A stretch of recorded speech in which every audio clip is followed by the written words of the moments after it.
তো এটা Gixxer SF-FI এটার আরেকটা প্রবলেম আজকে নিয়ে আসছে, সেটা হচ্ছে এটার যে ওনার উনি কমপ্লেন দিচ্ছে যে ওনার অ্যাক্সেলারেশন করলে ছেড়ে দিলে পেছনের চাকা বাড়ি দেয়। হ্যাঁ, তো ওনার এলাকার মেকার বলছে যে এদিকে যে মিলানো আছে কথাটা, মানে এটার যে মেজারমেন্ট ওটা অ্যাকুরেট আছে। ওকে ঠিক আছে, মেজারমেন্ট অ্যাকুরেট আছে, এটাও মেজারমেন্ট অ্যাকুরেট আছে। তো ওনারা বলতেছে যে এখানে যে ড্রাম রাবার আছে, হ্যাঁ এই যে ড্রাম রাবার যেটা ভিতরে থাকে, এই যে ড্রাম রাবারটা ওনারা দেখতেছে যে ঠিক আছে।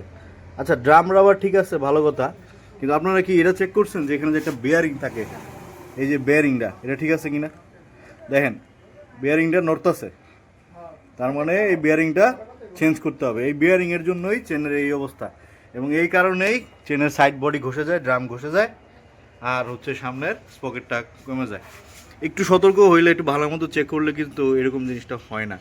এটা আপনারা যারা ফাট করে গাড়িটা টান দেন, ফাট করে বলতে যে ইনস্ট্যান্ট অ্যাক্সেলারেশন করেন, গিয়ার হুট হাট চেঞ্জ করেন, এদের ক্ষেত্রে এই ধরনের প্রবলেমটা হয়। আরেকটা কারণে এই প্রবলেমটা হয়, সেটা হচ্ছে ডাস্ট, প্রচুর পরিমাণ ধুলা থাকলে।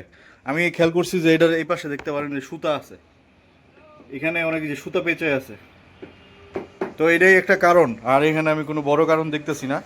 যারা এক্সপার্ট মেকার, যারা টেকনিশিয়ান আছেন, তারা একটু দেখলেই বলতে পারে সমস্যাটা কী। তো এটা হাফ চেসিস ঠিক আছে, স্প্রিংও ঠিক আছে, এটার ইস্যু হচ্ছে পিছনের চাকায় মেজারমেন্ট সমস্যা হয়েছে একটুখানি হালকা।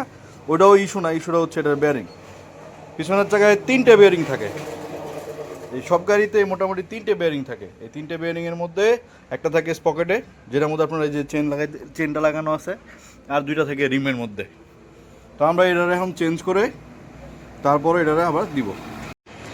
তো একে একে করে আমরা এটার নাট খুলবো। একাতে ভিডিও করা আবার একাতে খোলা একটু চাপ হয়ে যায়। আরেকজনের ভিডিও করতে দিলে হ্যাঁ উল্টা পাল্টা পয়েন্ট ধরে, বুঝছেন? এই যে ট্রাক রেখে গেছে, অন্ধকার হইতেছে, লাইটও বেশি একটা আলো দেয় না।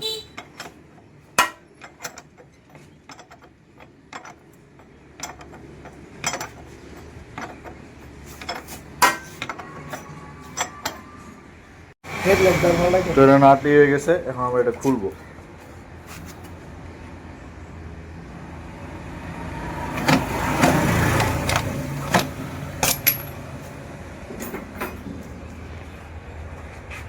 তো এটা আমরা বের করে ফেলতেছি। আচ্ছা, তো আমরা এটার পকেটটা খুলে নিয়েছি, চাকা খোলার দরকার নাই, ড্রাম রাবারগুলো ভালো আছে, সবই ঠিক আছে। এখন এখানে দেখতে পারেন যে পকেটের এটা বুশ, খেয়াল করে দেখতে পারেন যে এখানে এটা নড়ে, এই এই ময়লা অনেক, এই যে নড়তেছে, এটা কিন্তু নড়বে না, ঠিক আছে? এই যে ASK কোম্পানি, দেখছেন ASK কোম্পানির মাল, এই জিক্সার ইউজ হয়, এটা কিন্তু নড়তেছে। কি রিজনে নড়তেছে? এটার বেয়ারিংয়ের কারণে নড়তেছে। বুশে একটু দাগ আছে, ইট ডাজন্ট ম্যাটার, এটা কোনো সমস্যা নেই, ঠিক হয়ে যাবে। জাস্ট সমস্যাটা হচ্ছে এইখানে, লুক প্লাস্টিক, এই যে নড়তেছে, ঠিক আছে, উপরে নিচে নড়তেছে। তো এটা চেঞ্জ করতে হবে, বেয়ারিং ডাইনা চেঞ্জ করে পরে আমরা লাগাই দিব। তো এটা এখানে ইটের মধ্যে রাখলাম। যখন তো বাড়ি দাও, তো টোকা বাড়ি দিবা, হ্যাঁ তুমি দাও থাকো, দাও থাকো।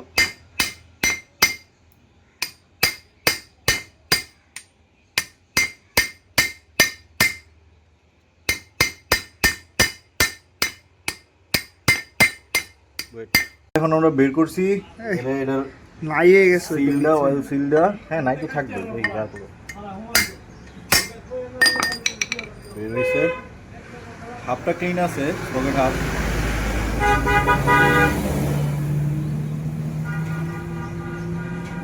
কই জানি সে গাড়ি চাকা খালি খোলায়। আমি কই এটা কিছে? তোমার কত তো ভিডিও উঠতেছে, তো কোথায় জানি এইটা খোলে, বুঝে গেল?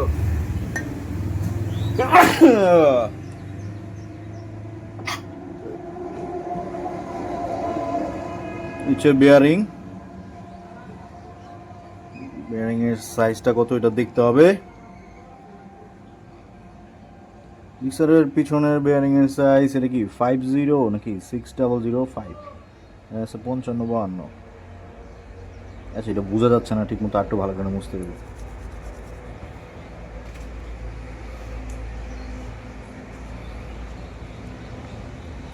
এই যে নড়তেছে দেখছো, দেখা যায়? হুম। এই যে দেখো, এই যে ফ্রি নড়তেছে।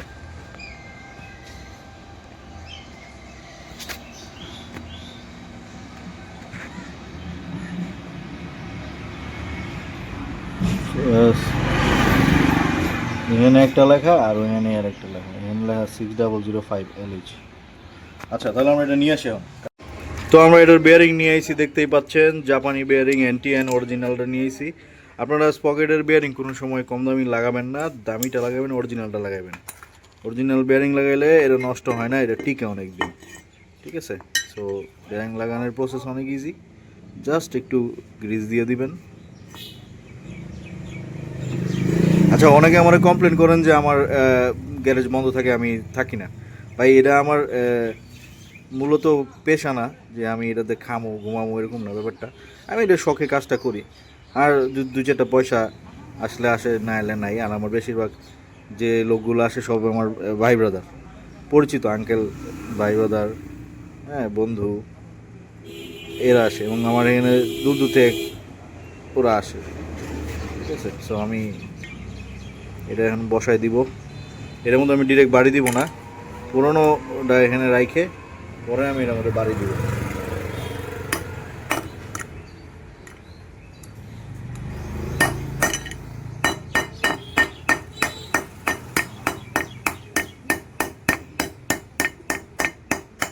খেয়াল করে দিতে হবে যেন ইয়ারতে না, মাঝখানে যেন না পড়ে।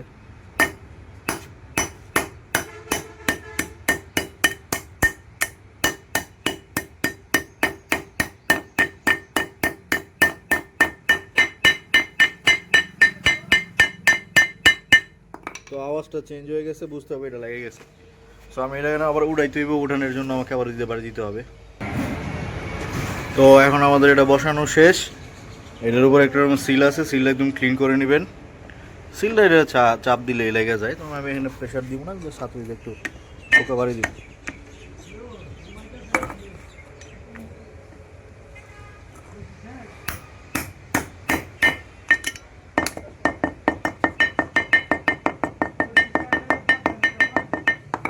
এটা লেগে গেছে, পুরোনোটা শেষ। তো বাকিটা তো জানি না এটা কীভাবে উপরে উঠাইতে হয়, এটা উঠাই দিলেই হবে। তো আমরা এখন এটা উল্টা পাশে বুস্টটা রাখছিলাম, বুস্টটা তো একটু গ্রিস করে দিব, গ্রিস করে দিলে আর কি ভালো, পানিতে এটা ড্যামেজ হয় না। সো জাস্ট প্রেস করলাম, এটা ইজিলি ঢুকে গেল। দেখেন আগে কিন্তু এটা নড়তো, এখন এটা কোনো ফ্রি প্লে নাই, একটু প্রে করে না। সো আমার এটা এখন রেডি। সো আমি এই গাড়িটার মধ্যে ইনস্টল করে নিব। তো এইভাবে বেয়ারিংটা চেঞ্জ করতে হয়। বেয়ারিংটা চেঞ্জ করলে আপনার পিছনে যে ঝাঁকাঝাঁকি, যে ধরনের ঝামেলা, এগুলো সলভ হয়ে যায়।